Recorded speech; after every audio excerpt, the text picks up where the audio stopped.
Basketball season is upon us. Will Montana State and Eastern Washington defend their tournament titles, or will we crown a new champion? The road to Boise begins now. Welcome to Big Sky Basketball Tip-Off presented by Idaho Central Credit Union.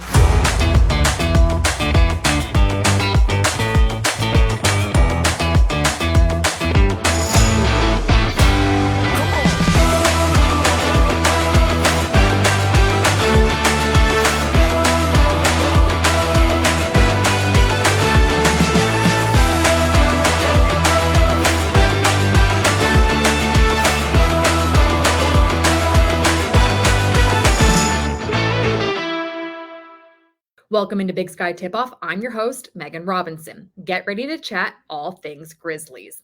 Even with the largest transfer class in program history, the Montana men's team enters the season as number one in the coaches' poll.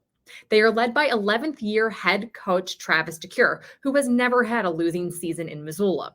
Also returning preseason all-conference selection, Brandon Whitney. Both coach and Brandon are with me now. You have the largest transfer class in Montana basketball history this season, adding 8 transfers to your roster. How would you assess the team chemistry so far that you've seen in fall practices? I would say the chemistry is great. We were fortunate to get high character guys that are here for all the right reasons. The hardest part for us right now is the continuity and our ability to play with one another. But they definitely are getting along with one another and want each guy to have their own individual success and win together. Brandon, what made you return to Missoula for this 5th season? Well, I had a lot of conversations with my parents, with the coaches and stuff, and a lot went into it. But at the end of the day, it's just came back to win the Big Sky Championship. Coach, going back to that roster, what are the benefits of having so many new faces in your locker room? We've got so many guys from so many different places right now. I just think they have a lot of different experiences to share. All motivated for different reasons. I think our level of hunger for success individually and collectively is really high. I know one thing that's not in that locker room is complacency. And I think sometimes when you bring a lot of guys back, especially after having some success, complacency is one of the toughest things to avoid. And I know we don't have that in the locker room right now.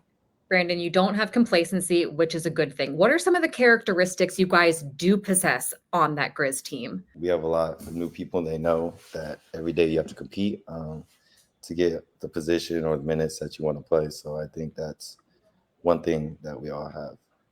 Coach, Brandon, a 5th year player on this roster. How have you seen him step up as a leader and welcome these new guys into the team?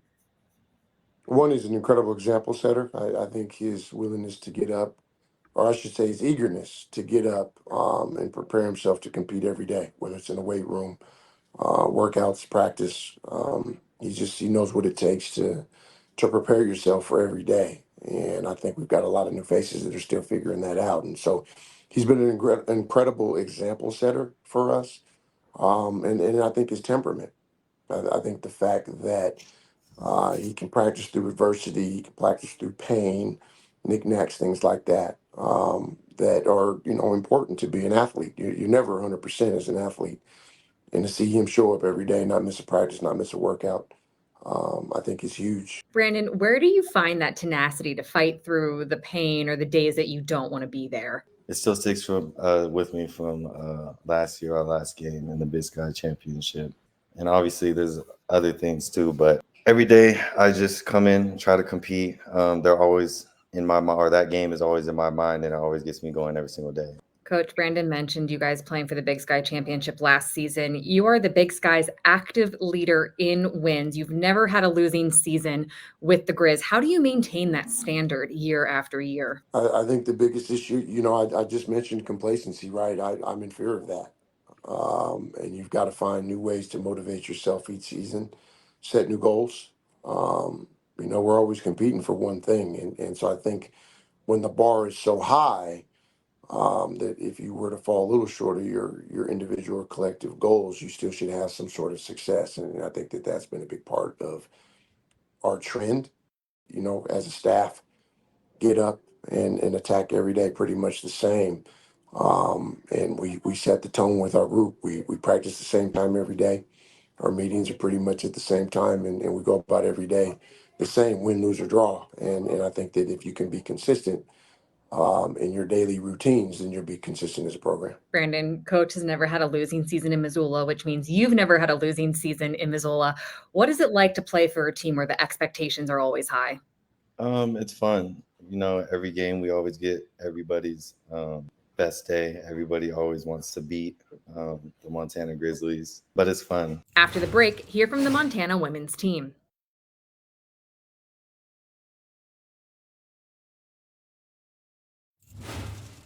Welcome back to Big Sky Tip-Off. I'm your host, Megan Robinson. Head coach Brian Holsinger knows there are high expectations for his Lady Grizz entering 2024. They were picked third in the preseason polls.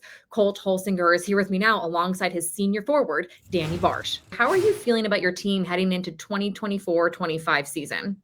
Yeah, I mean, it's exciting, right? Fourth year. Danny, you're sitting here watching Danny. I've been able to coach her now for 3 full years, and I feel like our leadership is as good as it's ever been.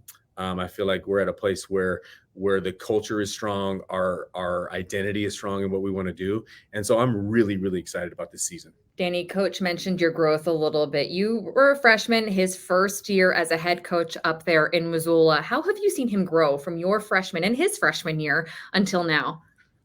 I feel like he, just like in a relationship standpoint, the way he coaches each player, I feel like he has a lot better understanding of, personally with me, I've seen it over the years. He knows that I like to be screamed at, and so when he needs to make a point to the team or anything, he'll use me as an example, but he knows I can take it, and I know that it's coming from more of that standpoint than anything personal. But just, he always puts the person before the player. Coach, Danny said she likes to be screamed at and that she can take the criticism. How does that play into how you think you are as a coach? Not really that, right? So my job is to get the best out of everybody, and that's it. I tell recruits this, I tell everybody this. Come here if you feel like I'm the kind of coach and we are the kind of culture that you can be your very best. Danny is somebody you can just get on. And I think because of that, she's really improved fast from her freshman year to now, into being one of the best players in the league. Coach, you talk about Danny being one of the best players in the league. Danny, you were named to the Big Sky All-Defensive Team last season, averaging over 10 rebounds per game. What makes you such an effective rebounder? I honestly think it probably came from volleyball growing up, and maybe a touch of laziness when I'm rebounding with my teammates. I hate chasing balls, and so I got really good at reading the ball off the rim. But getting my feet to the ball and going up and getting it, I think that definitely stems from volleyball. Based on what you've seen so far at practice, what do you think your team's strengths are for this season? Yeah, it's interesting. Everybody, we broke tons of records from three-point shooting last year. We were one of the best three-point shooting teams in the country, if not the best, from a percentage in threes made per game. This team's a little different. We're bigger, we're stronger, we're meaner, we're more competitive. We're just a very different team. We're by far the most competitive team. I actually had a former player in here today. She'd probably be offended by that, but it's the truth. We are really, really, really competitive group. They play really hard. We still will shoot the three, but we have a different attitude this year than we've had since I've been here, and I like it. That we're tough and we're gonna rebound the ball hard, which I love, and we're gonna be hard to score against, I think, this year compared to last. I just feel like from what I've seen, just grit and just a competitive standpoint, this team definitely hates losing a lot more. We got a few players who will grunt and scream when they mess up. The desire to win and dive on the floor for a ball is a lot higher than some teams in the past that I've played with. Coach, what needs to happen in 24-25 for you to consider this season successful? Ever since I've gotten here, we want to get this program back. This is a very proud program. This is a program that's won 24 conference titles, 21 times the NCAA tournament. Success is what's been here. And so we got to a place last year where we were in contention for the Big Sky title and had some really good wins, 23 wins, the first time in the postseason in 10 years, a lot of things that had been done, but not recently. And so I feel like this year's successful will be Yeah, just again, putting ourselves in position to win the Big Sky Conference title or tournament title, either one. And that comes through just the understanding the process and working through things. We'll be good on both sides of the ball. We got to stay healthy. But, success is just really about enjoying the process, enjoying each other, having a great experience. We pride ourselves in giving everybody here a great experience, one that they can remember for a lifetime. Coming up, Coulter Nuanez and Krista Redpath join the show to give us a breakdown of Big Sky basketball.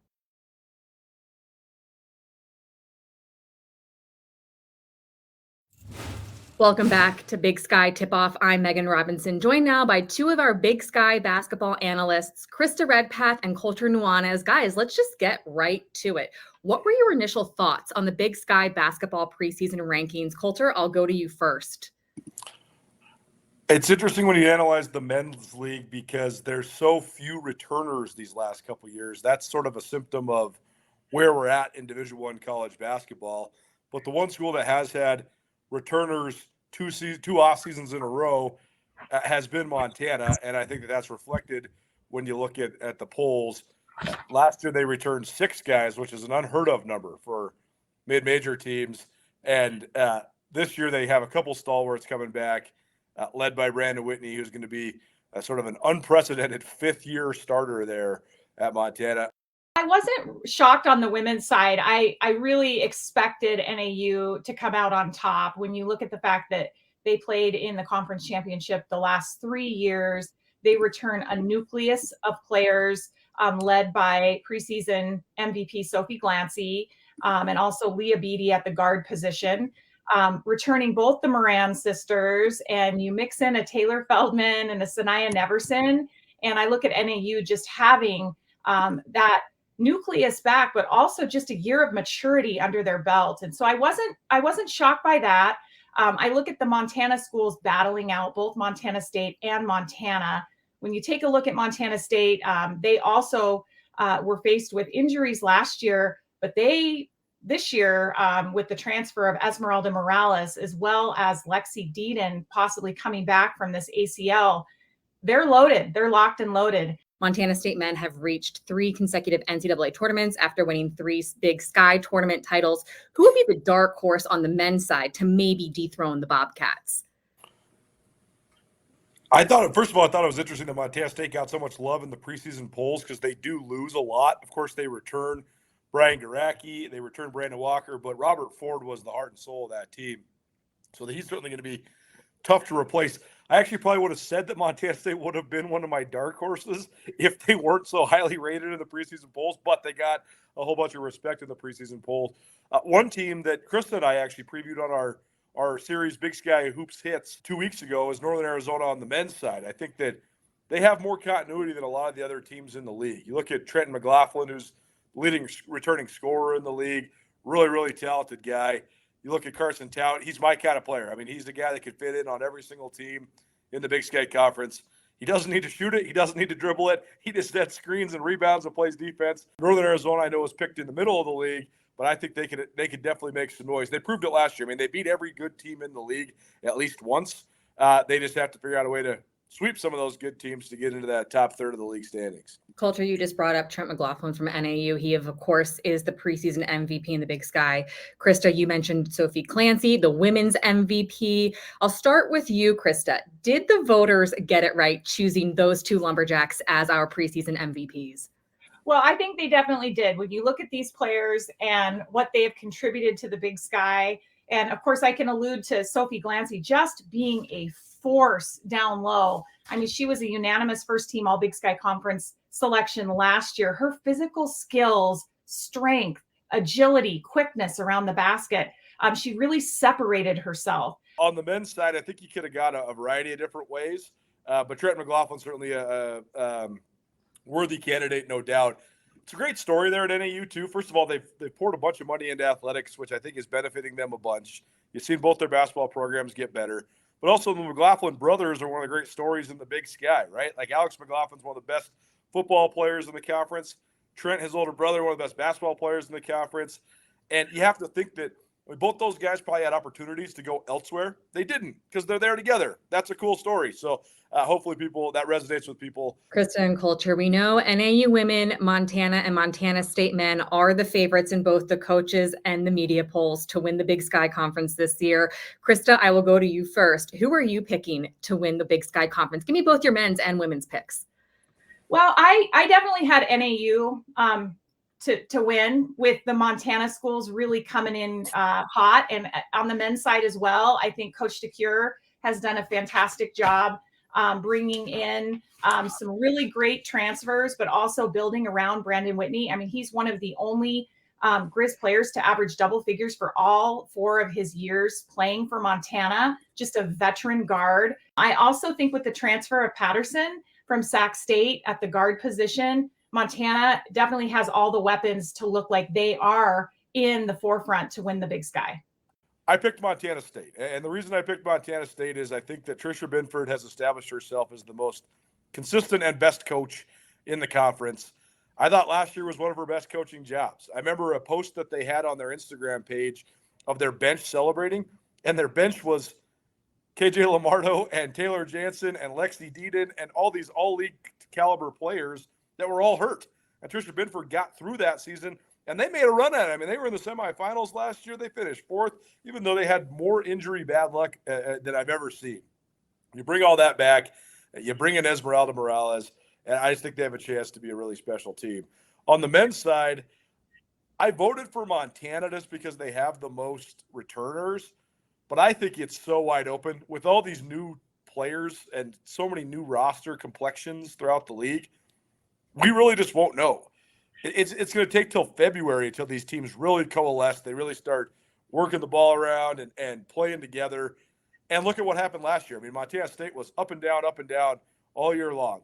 But then they coalesced and they played so well down the stretch. And then they had one of the great tournament runs we have ever seen. So that's what it's going to take. Who comes together at the end? Who plays down the stretch? Travis DeCure has proven he can get his team to do that at Montana. Matt Logie, same thing at Montana State. And I think there's a couple other coaches like Eric Duft at Weber and Steve Smiley at Northern Colorado that have proven that as well. So who can get their team to come together? Even though I voted for Montana, I think the men's side is wide open. Krista Coulter, less than 5 months, and we will see who is crowned a new champion up in Boise. Can't wait to see you both at that tournament. Still to come, what can fans expect from our championship week? Our friends from Visit Boise stop by to share all the city has to offer. Yeah, definitely. Have a great weekend. Thank you. See you next week. Bye. All right. Thanks. All right. Take care. Bye, everyone.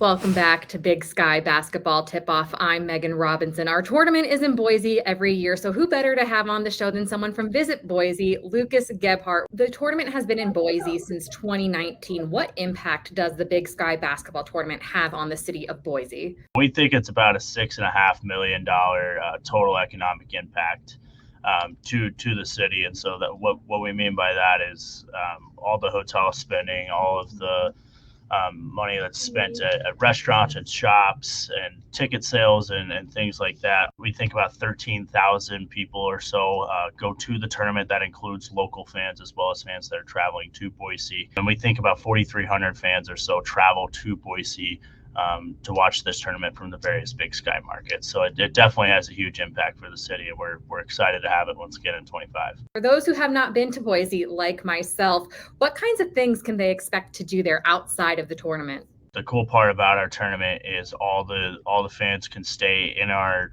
downtown hotels and be walking distance from the game. So if you fly, you don't have to rent a car. Our airport's 7 minutes. Our downtown is 7 minutes away from our airport. We have tons of great outdoor recreation activities. We have a 30-mile long bike trail that runs along our river, both sides of our river. We also have tons of hot springs that are within a couple hours drive of Boise. Some are under an hour from Boise. We have a great wine country that's about 45 minutes outside of downtown as well. So Idaho's got some really underrated wine that we definitely want people to check out if they end up coming here. We were rated by National Geographic as one of the best in the world destinations to visit in 2025. So that's something that we just got awarded. We're pretty excited about that. So we got lots of things to do here, whether it's our great restaurant scene or outdoor recreation or just the walkable and accessibility to all the things to do in our downtown. One of the big things that people want to know when they go to a new city is, where are some of the restaurants that I must try? Some of the best restaurants in town are some of our Basque restaurants. We have an entire block in our downtown that's dedicated to that Basque culture and that Basque heritage. We also have a restaurant in downtown called Kin that their chef just won a James Beard Award. That's the first James Beard Award that any restaurant or chef in our city has won. So that's something else that we're pretty excited about. I can't wait to get up there and experience Boise in a few months for myself. And I appreciate you taking time to put a spotlight on your city. Yeah, absolutely. Thanks for having me. Appreciate it. Thank you so much for previewing the season with me on Big Sky Basketball Tip-Off presented by Idaho Central Credit Union. I'm your host, Megan Robinson, and I can't wait to see you all in Boise in March.